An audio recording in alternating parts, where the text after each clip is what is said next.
Hello guys, welcome back. It's as simple as you delete your tweet in a web browser. Follow the following steps for Twitter app. First step is open the Twitter app in your device. Now navigate to your profile, click on your avatar profile picture from the top left corner. Now click on the profile icon from the menu list. Under the tweet, you will see all your tweets in order. Now scroll down and search your tweet you want to delete. Click on tweet you want to delete.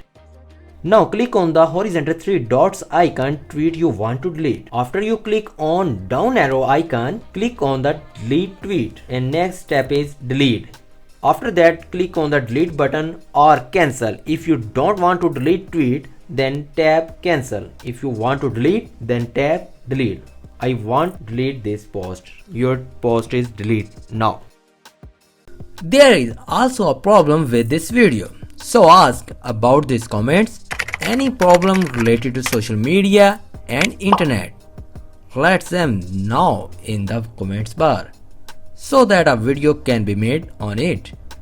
Please like this video and subscribe our channel and press icon for any updates and notifications. Thanks for watching.